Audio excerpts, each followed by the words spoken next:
안녕하세요. 이번 시간은 전산회계 1급 86회 기출 풀이를 하겠습니다. 이론부터 1번부터 해보겠습니다. 자, 1번.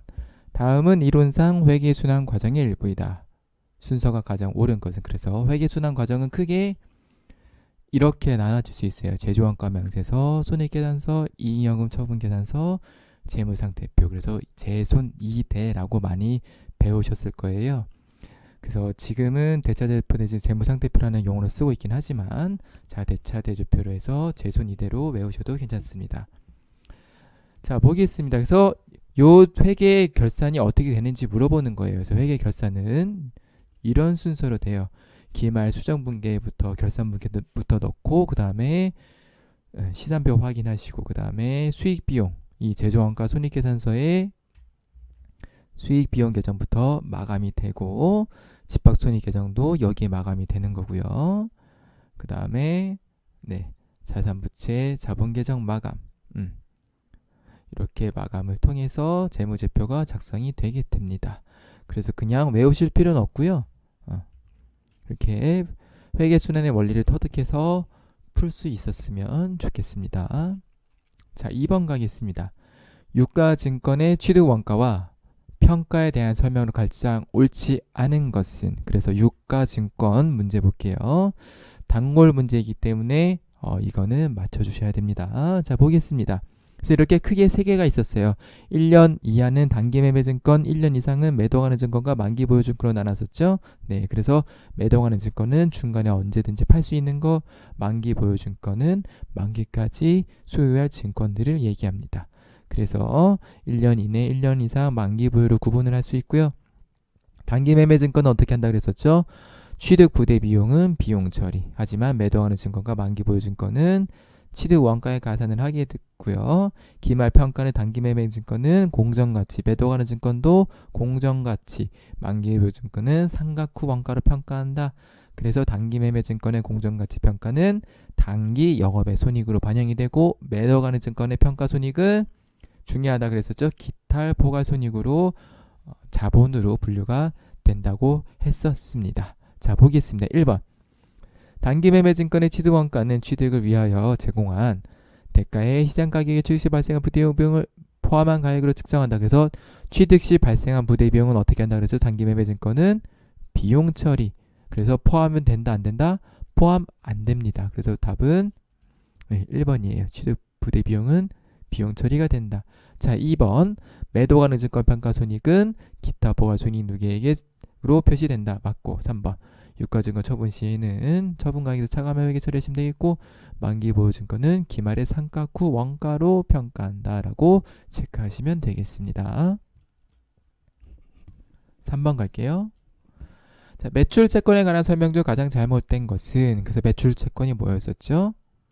매출 채권은 외상 매출금과 받을 어음 그래서 일방적인 상거래라고 하는데 상거래에서 발생한 것들이 있고요. 자, 여기 있는 기타 채권은 뭐죠? 매출 채권 이외의 채권들이었어요. 그래서 한번 볼게요. 자, 1번 매출 채권은 일반적인 상거래에서 발생한 외상 매출금과 받을 어음을 말한다. 맞고요. 2번 매출 채권과 관련된 대손 충당금은 대손이 발생전에 사전적으로 설정해야 된다. 그렇죠? 그래서 우리가 시험 문제 어떻게 나오죠? 요거 보통 1%로 설정하시고 이렇게 나오죠. 그래서 사전적으로 설정을 해야 됩니다. 그래서 보충법이라는 거를 써서 하게 되고요. 3번 매출채권은 재무상태표에 대손 충당금을 표시하여 회수 가능한 금액을 표시할 수 있다. 맞습니다. 자, 4번 보겠습니다. 상거래에서 발생한 매출채권과 기타 채권에서 발생한 대손상각비는 모두 판매비와 관리비가 아니죠? 그렇죠? 그래서 한번 볼게요. 자, 모두가 틀렸는데요. 자, 매출채권은 어떻게 해요? 대손상각비를 판매비와 관리비로 처리한다. 기타 채권은 영업의 비용 그래서 계정 과목은 기타의 대손상각비로 처리합니다. 그래서 답은 4번이 되겠어요. 4번 가보겠습니다. 자, 회계상 거래의 결합 관계를 표시한 것이다. 옳지 않은 것은 그래서 요거는 그냥 한번 저희가 간단하게 분개를 한번 해볼게요. 자, 그래서 이렇게 할 수가 있어요. 1번 대형 가습기를 150만원에 현금 구매했다. 가습기니까 비품, 차변, 대변에 현금 나간 거 2번 주식 발행으로 2억 원의 현금 조달하였다. 그러면 2억 원이 현금이 들어오죠. 그래서 차변에 현금 2억, 대변에 주식 발행했으니까 자본금이 되겠고요. 3번 제품 30만 원 현금으로 매출하였다. 제품 매출 그리고 현금 들어왔죠. 4번 관리부 직원의 출산 축의금이니까 복리후생비 10만 원, 현금 지급했으니까 대변 10만 원. 볼게요. 빚은 뭐예요? 자산. 현금 뭐예요? 자산이죠. 계정 과목. 자, 2번 현금 얘 자산, 자본금 뭐예요? 자본. 얘 자산이고 제품 매출 뭐예요? 수익. 자, 복리후생비 뭐죠? 비용. 현금은 자산. 그래서 볼게요. 1번 자산의 증가 맞죠? 차변에 오니까요. 그리고 대변의 자산의 감소 맞습니다. 그래서 이렇게 쓰죠. 자산은 차변에, 부채와 자본은 대변에 입력하시면 되겠습니다. 자산의 증가는 차변, 부채와 자본의 증가는 대변. 자, 2번 현금 자산이죠. 자산 증가 맞고, 자, 자본금이네요. 자본의 증가 맞죠? 네. 3번 현금이니까 자산 증가 맞고, 제품 매출이니까 비용의 감소가 아니라 뭐예요? 수익의 증가가 되겠고, 4번 복리후생비니까 비용 발생, 현금이니까 자산 감소 맞죠? 네. 그래서 틀린 설명은 얘다. 얘가 보다 수익의 발생이 되겠고요. 답은 3번이 되겠습니다. 5번 가겠습니다. 사치에 대한 설명으로 틀린 것은 조금 어려워요. 어려운데 여러분들 요거는 이 보기가 상당히 자주 나와요. 그래서 이 보기를 여러 번 보셔서 숙달을 하시면 좋을 것 같아요. 자, 1번 보겠습니다. 유이자율법 적용 시 사채 할인 발행 차금 상각액은 매년 감소인데 답은 1번이에요. 자, 그래서 얘는 증가한다인데요. 자, 한번 볼게요. 유효이자율에 의한 상각표, 이건 예시인데요. 보시면은 상각액은 항상 어떻게 되냐면은 증가해요. 자, 사채 할인 발행 차금뿐만 아니라 사채 할증 발행 초과금도 증가해요. 무조건 증가해요. 그래서 1번 유효이자법은 매년 증가한다 해서 이거는 자주 나오는 보기이기 때문에 눈으로 익히시면 좋을 것 같아요. 그래서 2번, 3번, 4번은 다 맞는 설명이니까 한번 보시면 되겠습니다. 바로 넘어가도록 할게요. 자, 6번 다음 중 부채를 분류할 수 없는 계정 과목은 무슨 말이에요? 부채 계정 과목이 아닌 것은 고르시는 거예요. 자, 그래서 쉽게 볼 수 있다. 2번과 4번은 아닌 거를 바로 확인할 수 있죠. 그럼 1번 아니면 3번인데, 자, 대손 충당금은 무슨 계정이라고 했었어요? 자산의 차감 계정. 그래서 결국은 자산 계정인 거예요.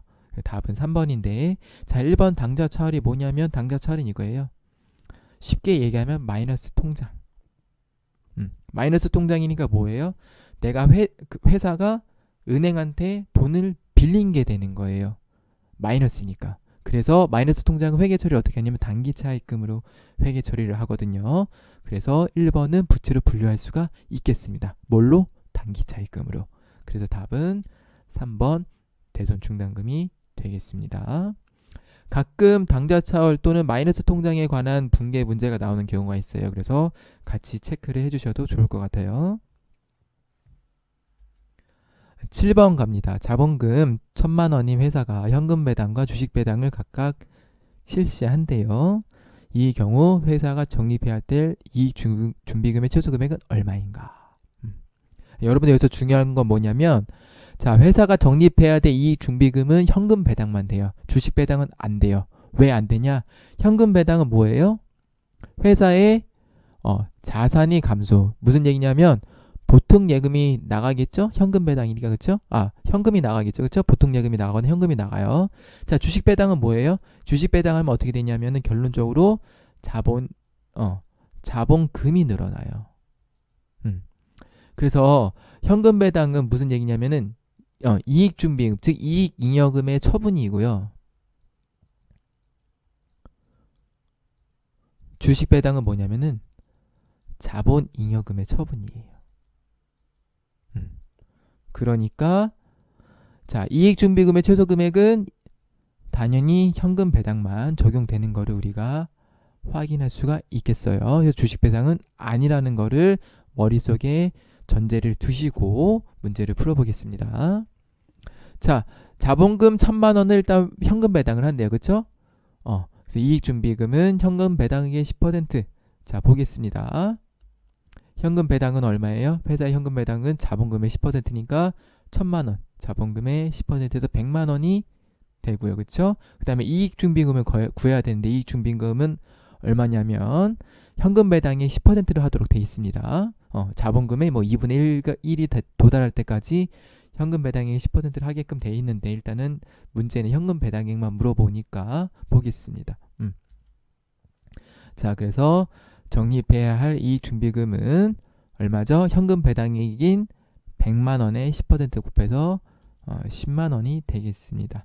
그래서 여기 현재 재무제표상 이익준비금 잔액은 50만 원이라는 거는 크게 고려를 하지 않아도 되는데 정확히 얘기하면 이익준비금은 현금 배당액의 10%인데 어떻게 하냐면 정확히 얘기하면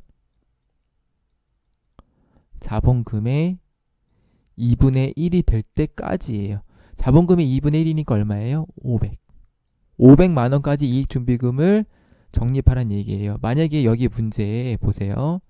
이익준비금 잔액이 50만 원이 아니라 한 495만 원이다.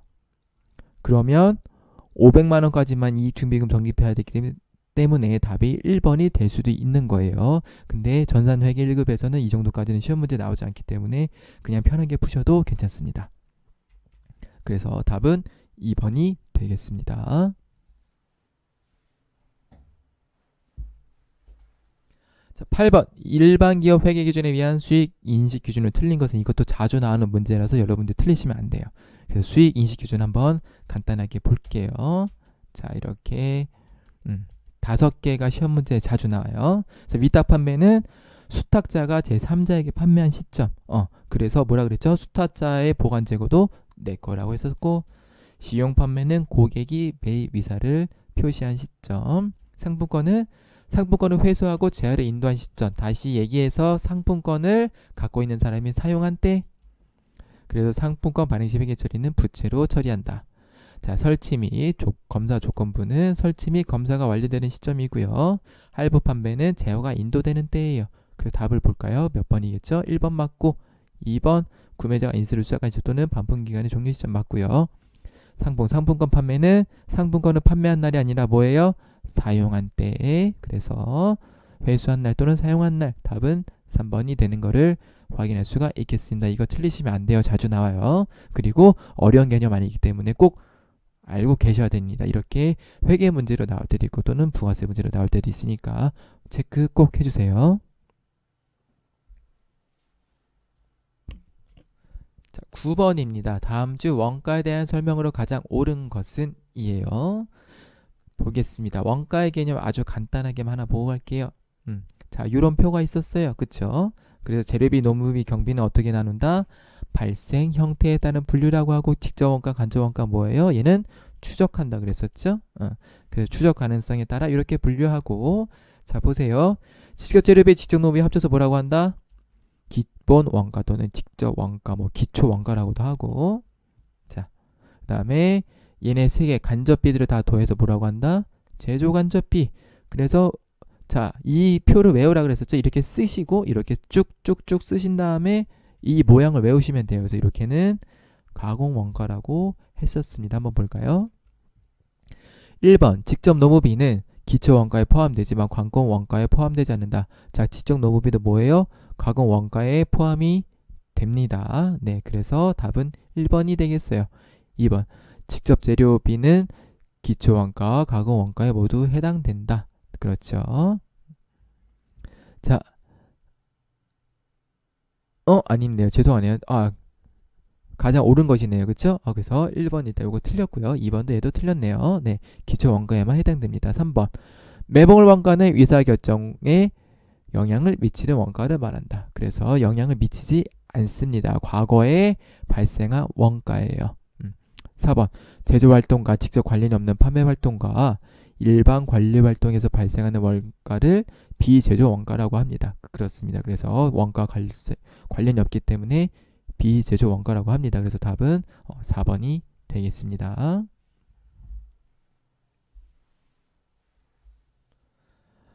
자, 10번 다음 자료를 기초로 단기 제품 제조 원가를 계산하면 그래서 요거는 여러분들 맞추셔야 되는 문제예요. 자주 나오죠?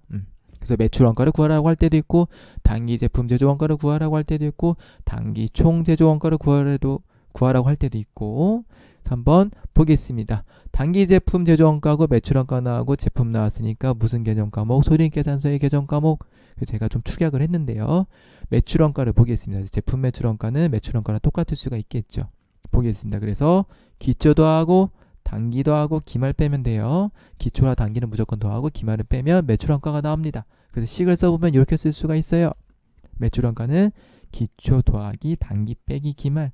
자, 매출 원가 84만원, 기초 25만원, 기말 12만원 넣으셔서 계산하시면 나오겠습니다. 그래서 얼마예요? 84에서 25 더하니까 99에서 그쵸? 응, 맞나? 이거 빼야 돼요. 84에서 25 빼고 12 더하니까 96만원에서 25만원 빼면 얼마예요? 71만원이 되겠습니다. 그래서 답은 2번이에요.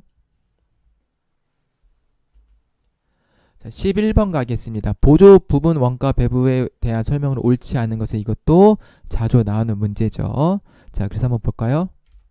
아이고, 제가 이거 표를 빼먹었네요. 상호 배분법이 있고요. 그 다음에 뭐가 있어요? 직접 배분법, 또 뭐가 있어요? 단계 배분법, 이렇게 세 가지가 있어요. 그렇죠? 그래서 직접 배분법이 가장 단순한 거 맞고, 그 다음 복잡한 게 단계 배분법, 가장 복잡한 게 상호 배분법. 그 상호 배분법은 시험 문제 나올 수가 없어요. 왜냐? 다 고려해야 하기 때문에 시험 문제 내기도 쉽지가 않아서 만약에 계산하는 문제가 나오면 아마 거의 99.9%로 단계 배분법이 나오게 됩니다. 네, 요거는 그냥 제가 약간 관련 없는 얘기를 좀 했고요.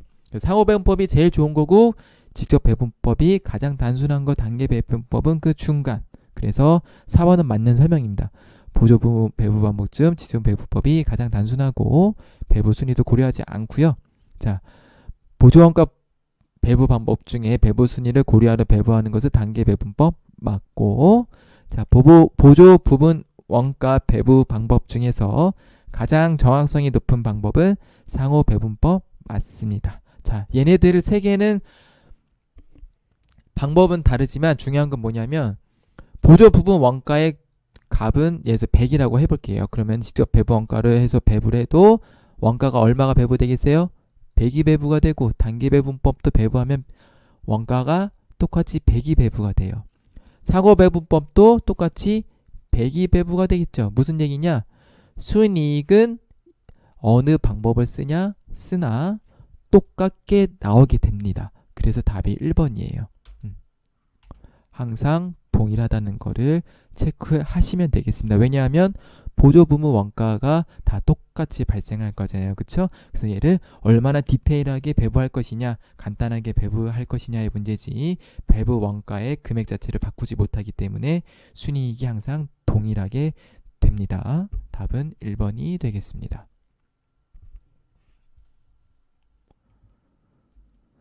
12번 개별 원가 계산과 종합 원가 계산의 차이점을 설명한 것 중 틀린 것은 이것도 단골 문제죠. 이런 문제 나오면 고마워요 하고 맞추셔야 돼요. 한번 간단하게 볼게요.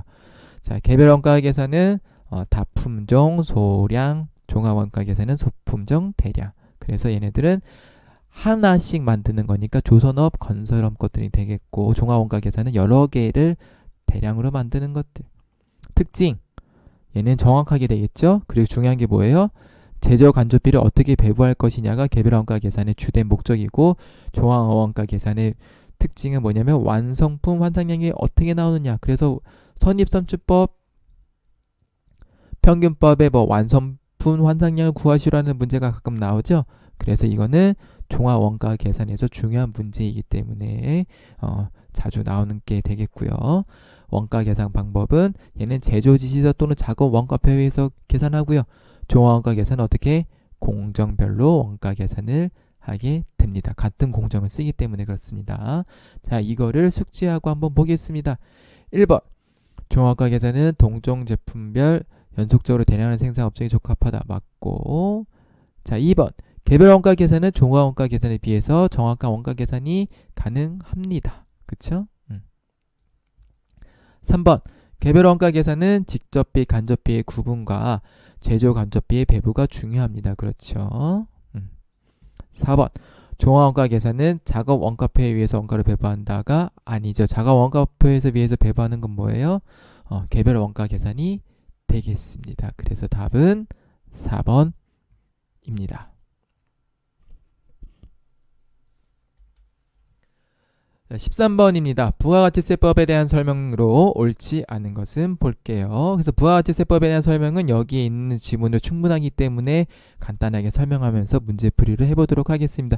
1번 부가가치세는 일반 소비세이며 간접세에 해당합니다. 그렇습니다. 그래서 직접세가 뭐냐면 소득세 같은 거예요. 내가 소득 벌 때 세금 떼고 주죠.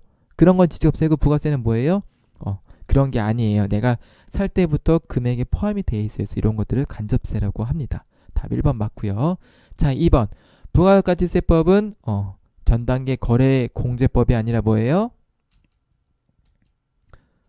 전단계 세공제법을 채택하고 있습니다. 그래서 자주 나오는 문제이기 때문에 지문 확인해 주시고요. 3번 부가가치세의 역진성을 완화하기 위해서 면세 제도를 두고 있습니다. 맞습니다. 자, 4번 소비지급 과세 원칙을 채택하여 수출 제한 등의 영세율이 적용된다. 소비지급 과세 원칙이 뭐예요?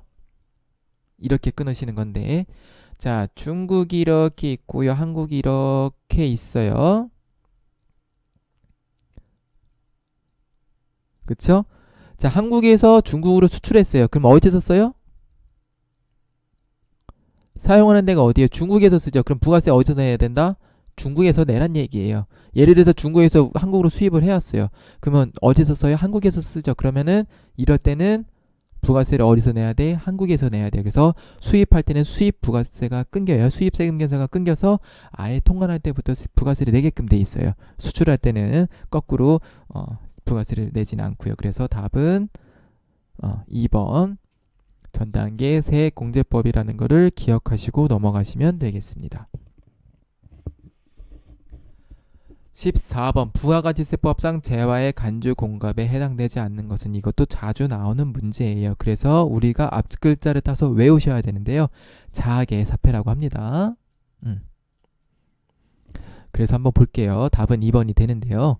재화의 간주 공급, 자가 공급, 개인적 공급, 사업상 증여, 폐업시 잔존제한 뜻을 한번 짚고 넘어가겠습니다. 자가 공급은 내 사업을 위해서 취득한 제한화 용역을 사용하는 거. 그러니까 내가 만든 거 내가 쓰는 거예요. 내 사업을 위해서.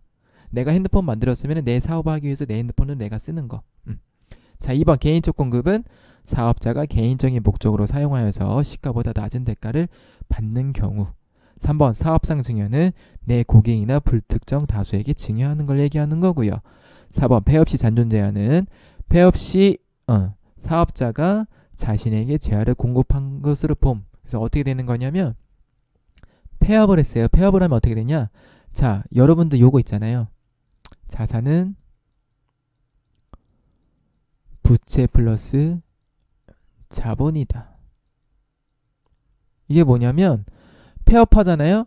그럼 어떻게 해? 부채부터 갚고 나머지 걸 내가 갖는 거예요. 부채는 타인 자본이라 그러죠. 자본은 자기 자본이라 그러고. 그래서 남의 거부터 갚고 나머지 거 내 건데, 자, 내 거를 내가 다시 갖는 거죠. 이럴 때 사업자가 자신에게 재화를 공급한 거로 본다는 뜻이에요. 이런 뜻입니다. 그래서 자학의 사패를 기억해 두셨다가 문제가 나오시면 풀어주시면 될 것 같습니다. 마지막 이론 15번 가겠습니다. 부가가치세법상 사업자가 행하는 다음에 거래 중 부가가치세가 과세되는 것은, 부가가치세 과세된다는 뜻은 뭐예요? 과세인지 면세인지 구분하라는 얘기예요. 그래서 볼게요. 자, 주택의 임대는 면세고 국민주택 규모 이하의 주택 공급도 면세예요. 토지 공급도 면세죠. 그래서 답은 1번이 되겠습니다. 네, 이건 뭐 어떻게 제가 설명을 잘 했는지 모르겠는데 중요한 것은 문제가 뭘 원하는지를 체크하셔서 과세 면세를 구분하시면 되겠어요. 자, 이제 바로 실기로 넘어가 볼 겁니다. 실기 같은 경우는 크게 뭐 입력하는 거나 이런 것들이 어려운 게 없어서 제가 별도로 실기 실습을 하진 않을 거고요. 필요한 경우에는 캡처 화면을 통해서 설명을 할 수 있도록 하겠습니다.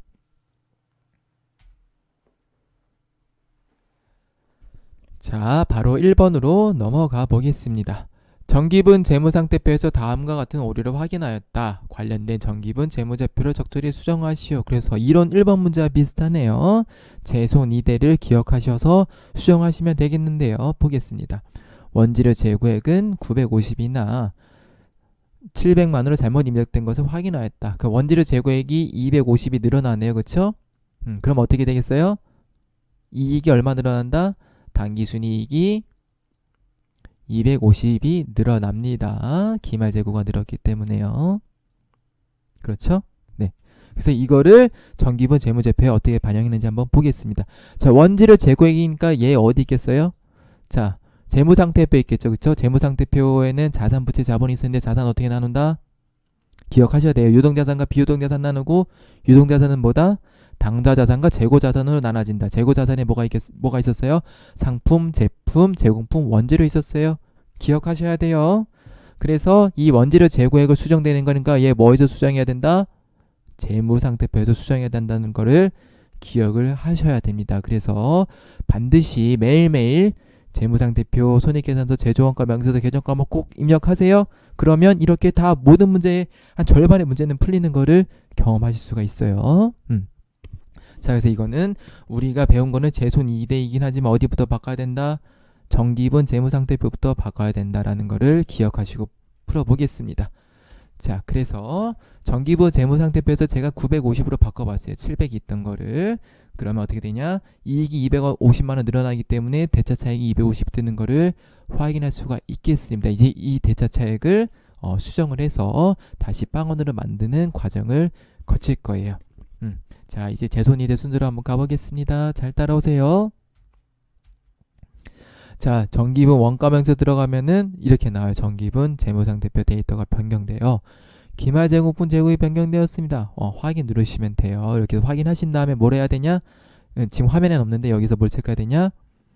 당기 제품 당기 제품 죄송해요. 내가 헷갈렸네. 당기 제품 제조 원가를 확인해야 된다. 원래가 얼마냐면 자,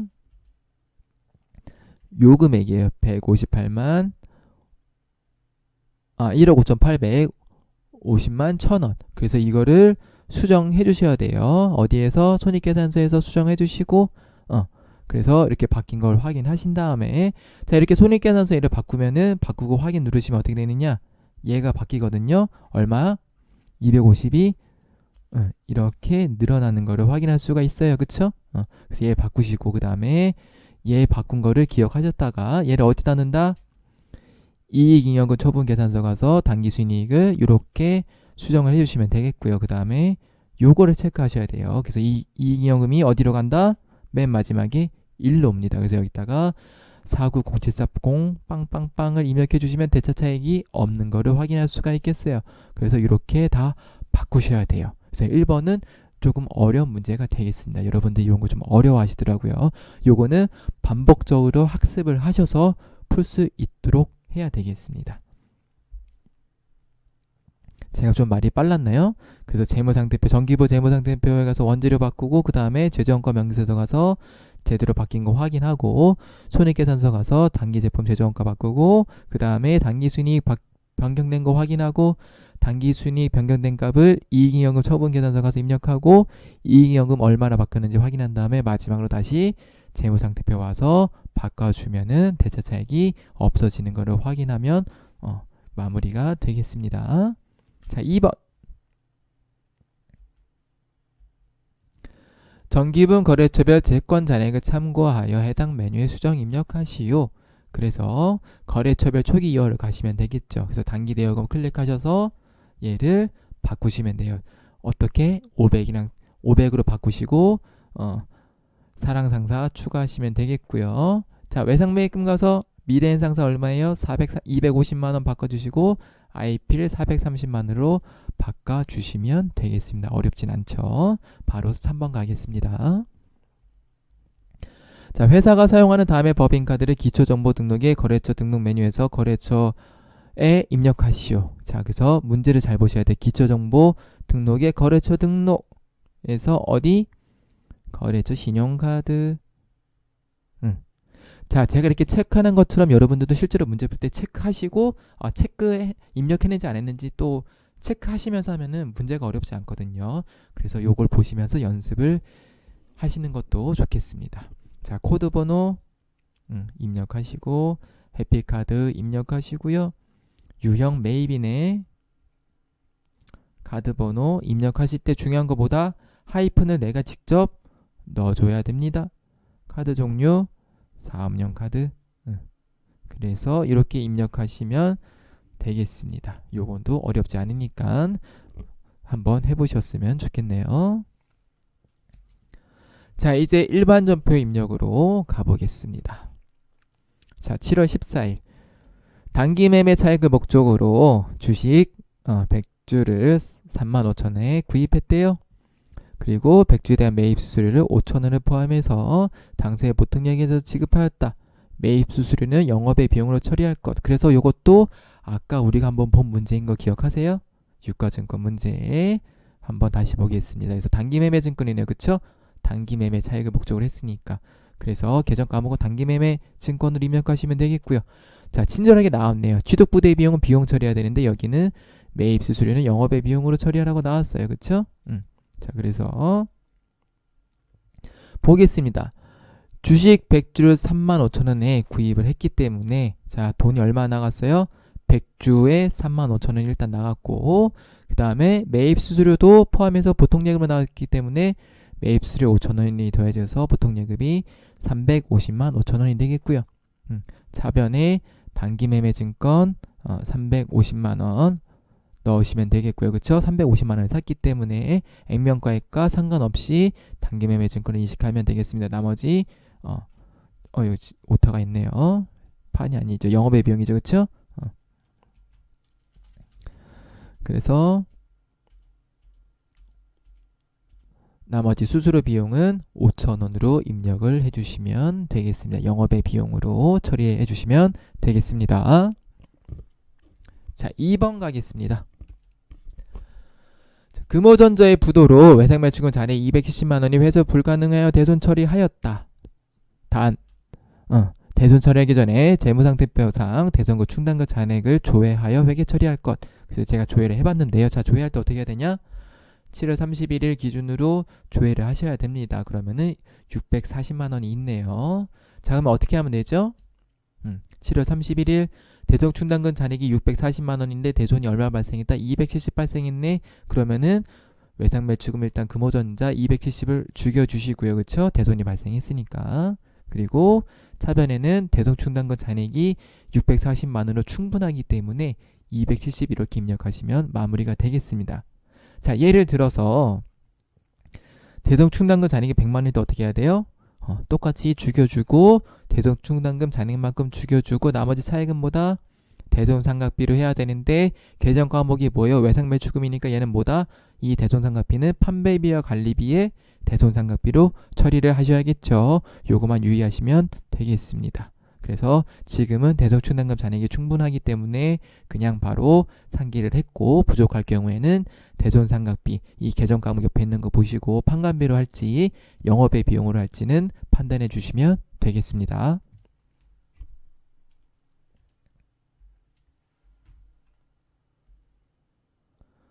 자, 3번입니다. 1번 녹화의 상세로부터 40만엔을 2년 후 상환 조건으로 차입했대요. 자, 2년 후니까 장기네요. 그쵸? 1년 이상이면 장기니까 장기 차입금인 거를 우리가 확인할 수 있겠고요. 보통예금 계정으로 예입하였다. 환율은 100엔에 1,100원이고 외화의 장기 차입금인 경우에도 장기 차입금 계정을 사용하기로 한다. 친절하게 장기 차입금 계정 쓰라고 알려줬네요. 그쵸? 그래서 9월 11일 어떻게 한다? 사변에 얼마? 보통예금 440만원 돈이 들어왔죠. 자, 그 다음에 그래서 40만원에 1,100원 곱하시면 되겠고요. 대변에는 장기 차입금 어디서 빌렸어요? 일본의 후카이 상사. 그래서 440 해주시면 마무리가 되겠습니다.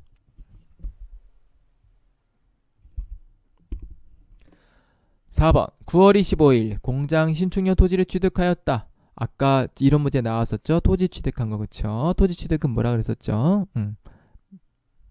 면세했었죠. 네, 일단 이거 참고하시고 취득 대가로 당사에 주식을 줬대요. 100주 액면 금액 5,000원짜리를 주고 신규 발행해서 교부했대요. 취득 당시 토지의 공정 가치는 100만 원이다. 자, 이렇게 주식 등을 가지고 거래를 했을 경우에는 유형자산의 공정가치로 회계 처리를 해주셔야 돼요. 내가 50만 원, 이 100주 곱하기 5,000원은 50만 원이죠.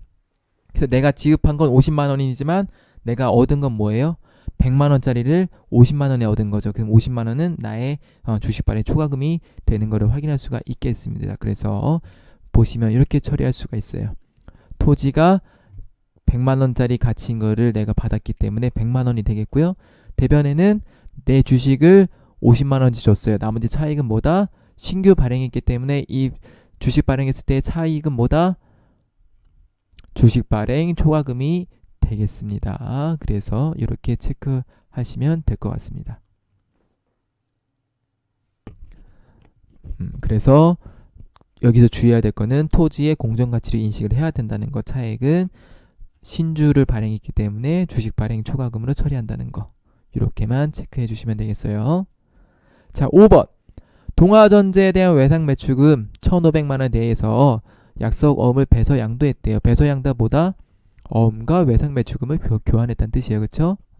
그리고 금액이 어음 얼마짜리 받았어요? 1,000만 원짜리 받았는데 누가 발행했어요? 평화산업. 이렇게 체크를 하시고 문제를 풀어보도록 하겠습니다. 자, 일단은 외상 매출금을 줬죠? 없어졌죠? 그쵸? 그래서 1,500이 없어지고요. 뭘로 바꿨어요? 1,000만 원짜리 받으러 엄으로 바꿨죠? 발행인 누구다? 평화산업이다. 그래서 1,000만 원 하시고 나머지 금액은 당좌 수표로 받았다. 그러니까 당좌 예금이 500만 원으로 나머지 금액을 받은 거를 확인할 수가 있겠습니다.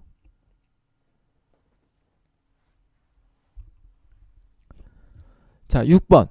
영업직 직원에 대해서 일본 내염 예방 접종을 3개로 병원에서 실시하고 접종 비용 250만 원을 신한카드로 결제하였다. 여러분들 병원은 뭐예요?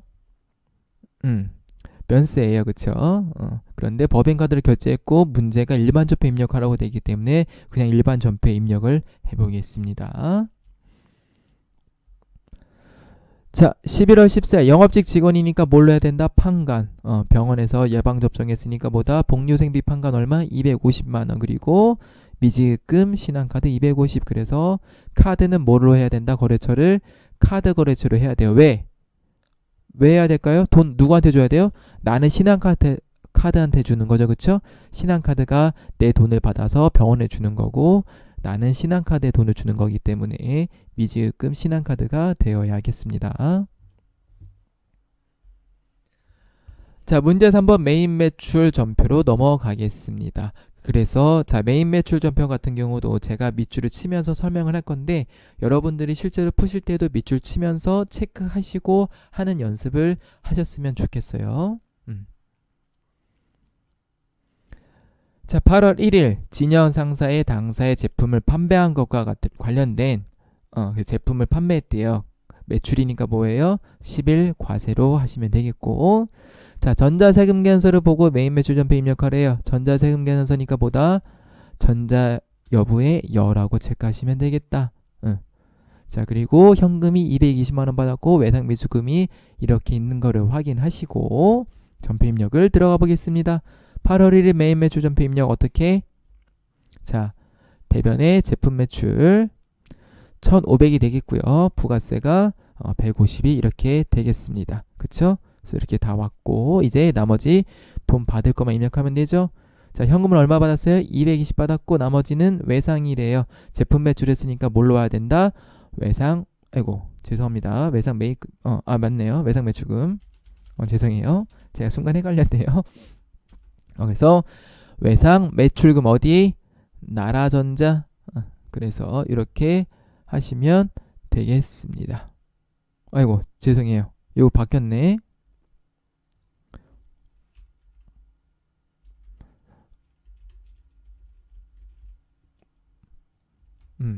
제가 급하게 만드느라 조금 실수가 있었으면 좀 이해를 좀 해주셨으면 감사하겠습니다. 그래서 외상매출금 누구한테 받아야 된다? 진영 상사한테 받을 돈이 이렇게 인식을 해주시면 되겠습니다. 2번. 자, 공장에서 쓴대요. 1톤 화물차 기현자동차로부터 구입하고 전자세금 계산서를 교부받았대요. 그래서 공장에서 사용할 1톤 화물차이기 때문에 화물차는 뭘로 해야 된다? 부가세가 환급이 되죠. 그래서 공제받을 수가 있죠. 그래서 중요한 거는 54 불공이 아니다. 뭐라? 54 불공이 아니고 51 과세가 되겠고요. 전자세금에서 발행했으니까 전자여로 입력하시면 되겠어요. 그래서 외상미수금 있는 거 체크하시고 보겠습니다. 차변에 차량 운반구 1,900만원 그리고 부가세례금 190만원 입력하시면 되겠고 대변에는 미지급 기현자동차 2,090만원 입력하시면 되겠습니다. 그래서 유의할 거는 1톤 화물차이기 때문에 과세로 해야 된다는 거를 체크하시면 되겠어요. 3번 가볼까요? 자, 공장 신축을 위해서 건물 있는 토지를 취득해야 돼요. 토지가액은 1,000만원이고 전자세금계산서 수취했대요. 보겠습니다. 일단 전자세금계산서 수취했기 때문에 전자는 여라고 해야 되는 거를 체크하시면 되겠고요. 중요한 건 뭐냐?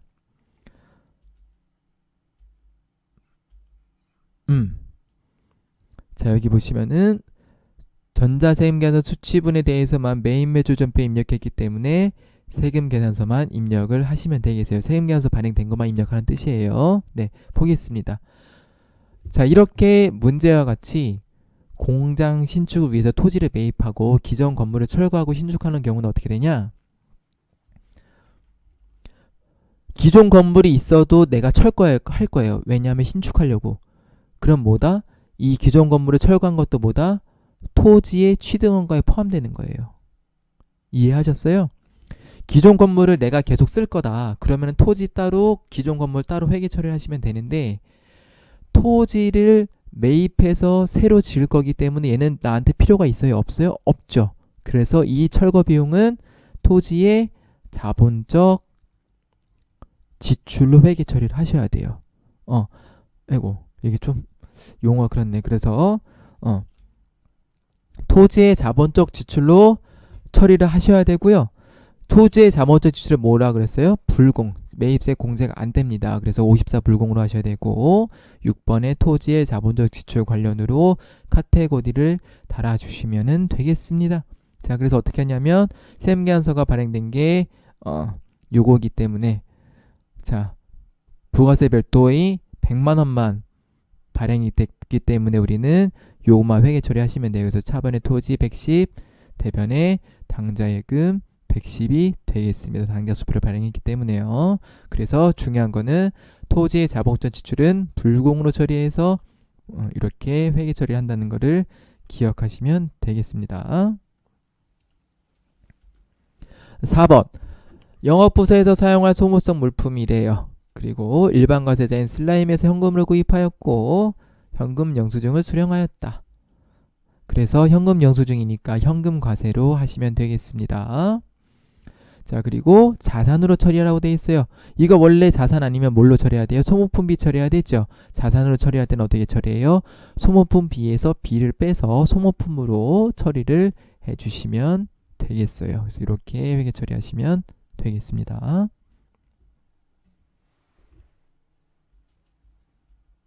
5번입니다. 11월 2일. 자, 구매 확인서를 근거해서 수출을 했대요. 그리고 영세열 전자세금계산서를 발급하였다.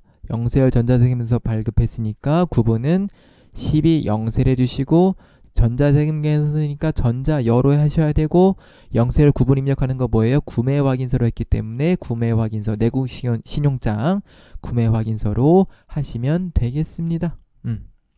이렇게 체크를 할 수가 있겠죠. 그리고 기수령한 계약금 300만원 있대요. 계약금은 뭐다? 선수금을 상계한다. 그쵸? 계약금 받은 거 회계 처리 뭘 어떻게 한다 그랬었죠? 선수금으로 회계 처리한다 그랬었죠. 그래서 계약금 받은 거를 없애주시면 되겠어요. 그래서 11월 2일 일단 선수금 없애주시고 선수금 뭐예요? 부채죠. 그래서 차변에 부채 감소 없애주시고 그 다음에 외상매출금 나머지 차익은 외상매출금이고 제품 매출 2200이 나간 거를 이렇게 확인할 수가 있겠습니다. 외상 매출금도 당연히 정현이라고 입력을 해주셔야 되겠습니다. 자, 6번. 영업부에서 매출거래처 접대 목적으로 제공한 물품을 구입했대요. 전자세금계산서 교부받았고 현금으로 지급하였다. 그래서 접대비니까 뭐예요? 불공에서 접대비와 관련된 매입세 공제로 체크하시면 되겠고 전자는 여로 하시면 되겠습니다.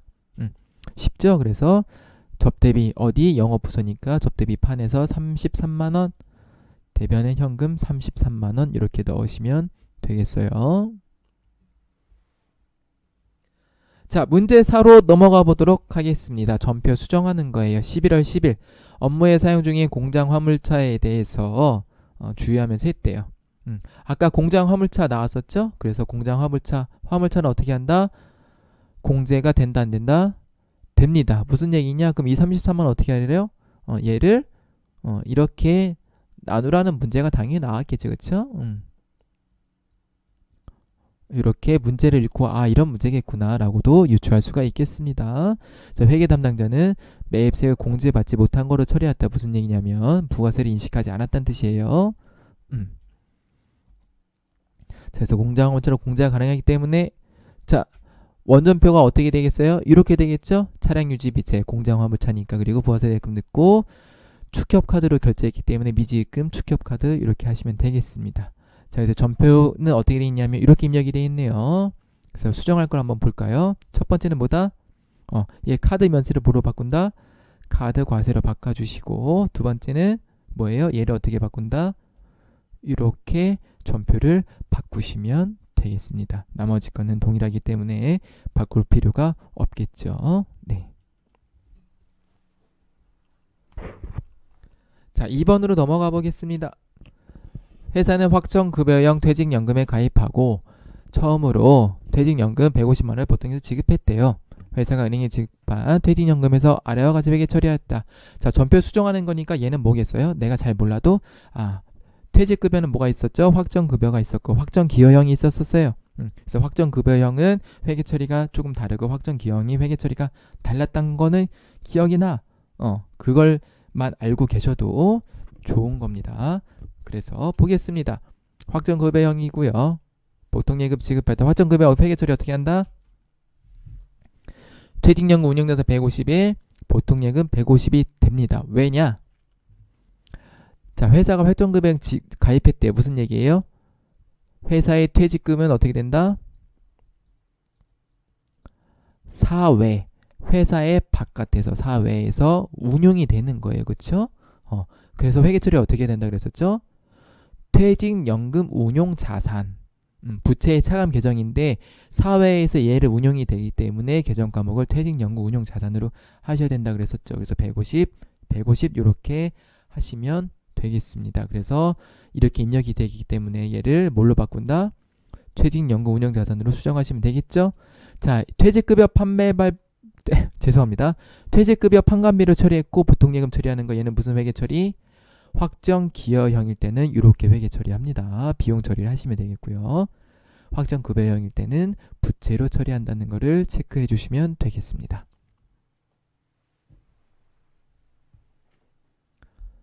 자, 다음 결산자료 입력 가보겠습니다. 결산은 형제 단기에 계산될 감가상각비는 다음과 같다. 그래서 체크해야 될 거 생산, 영업 요것만 체크하시면 되겠어요. 자, 감가상각비 기계장치부터 해볼까요? 200 그쵸? 생산이니까 제조 그리고 대변에는 감가상각 2개 기계장치 200 넣으시면 되겠습니다. 자, 비품 갈게요. 얘는 영업부니까 방간으로 넣으시면 되겠고요. 이렇게 넣으시면 되겠고 마지막으로 개발비네요. 개발비는 뭐죠? 무형자산. 자, 무형자산은 감가상각 어떻게 한다? 똑같이 감가상각하고 대변에 뭐 한다? 얘 원계정을 넣어야 된다 그랬죠? 개발비 이렇게 해. 그쵸? 그래서 무형자산 같은 경우는 원계정에서 차감한다는 거를 기억해 주시면 되겠습니다. 그래서 이렇게 처리해요. 차변에는 무형자산 상각비, 대변에는 개발비 30만원. 주의할 거는 개발비 주의하셔야 되고, 입력하다 보면 내가 기계적으로 입력할 수가 있어요.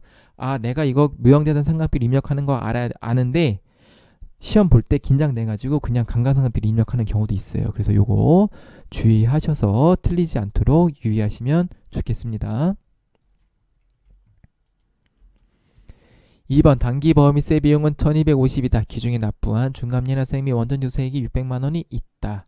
그래서 자, 이거 생각하지 않고 요거만 가지고 회계 처리 먼저 한번 해볼게요. 어떻게 되냐? 법인세 등 이렇게 하고 비지급세금 이렇게 하시면 돼요. 중요한 건 뭐라 그랬었죠? 법인세 비용은 뭘로 처리한다? 법인세 등으로 회계 처리한다는 거 체크하시면 되겠어요. 그래서 원래는 이렇게 해야 돼요. 이렇게 해야 되는데, 자, 기중에 납부한 중간예납세액 및 원천징수세액이 있대요. 이거 뭐죠? 얘보다 얘는 회계 처리 뭘로 한다 그랬죠?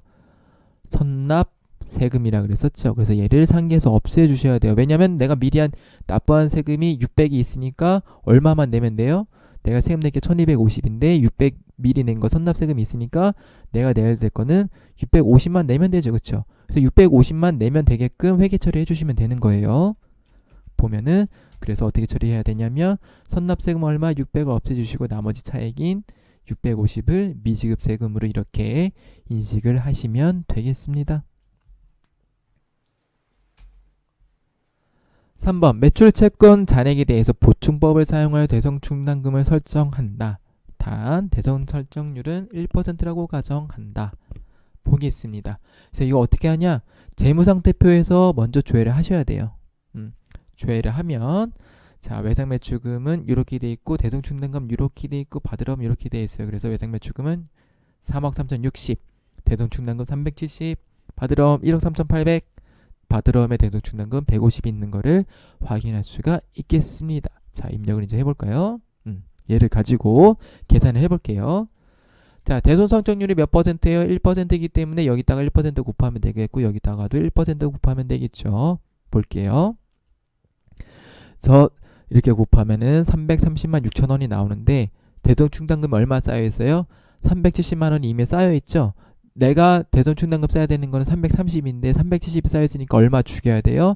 얘네의 차액인 39만 4천 원을 죽여야 돼요. 받으러험도 볼게요.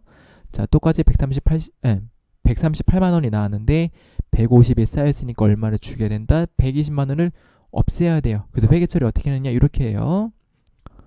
대성충당금, 매상매출금 39만 4천 원 없애주시고 대성충당금 환입을 시켜주시면 되겠고요.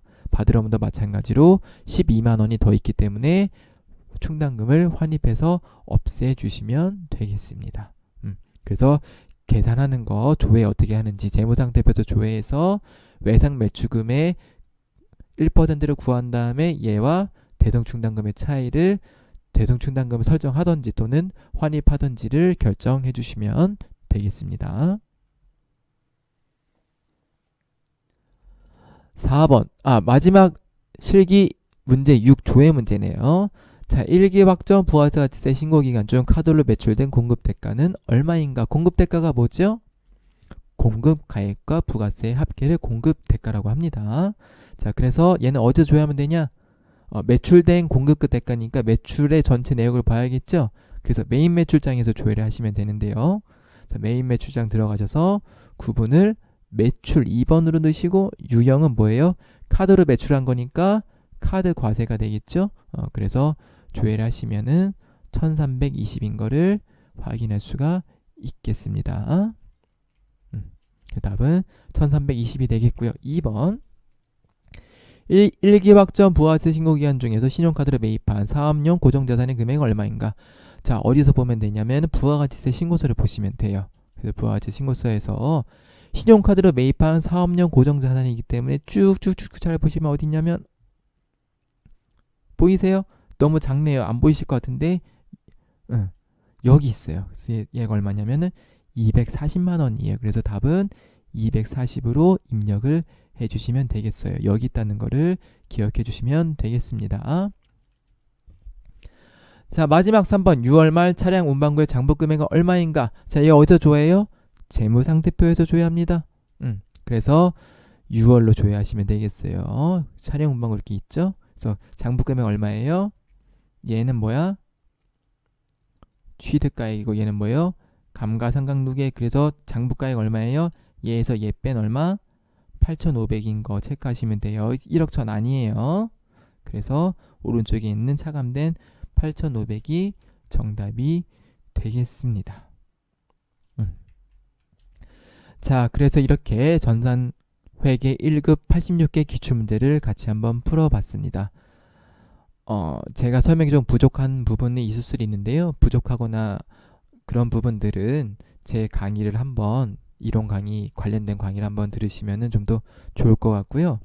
반복적으로 기출문제를 푸시는 연습을 계속 하셔야 돼요. 전산회계 1급 같은 경우는 기출이 좀 반복되는 경향이 많아서 여러분들 특히 이론은 좀 어렵죠. 이론 같은 경우도 계속 반복적으로 푸셔서 익히시는 게 중요하니까 이론 어렵다고 포기하지 마시고 반복적으로 학습하셨으면 좋겠습니다. 그리고 가장 중요한 거 뭐냐면 재무상태표, 손익계산서, 재정과목에서 맨날 써보셔야 돼요. 그래서 계정과목 익숙해지시면은 엄청나게 많은 문제가 잘 풀리거든요. 그래서 그건 꼭 적어주시길 바라겠습니다. 그래서 이렇게 마치도록 하겠습니다. 시청해주신 여러분 감사합니다.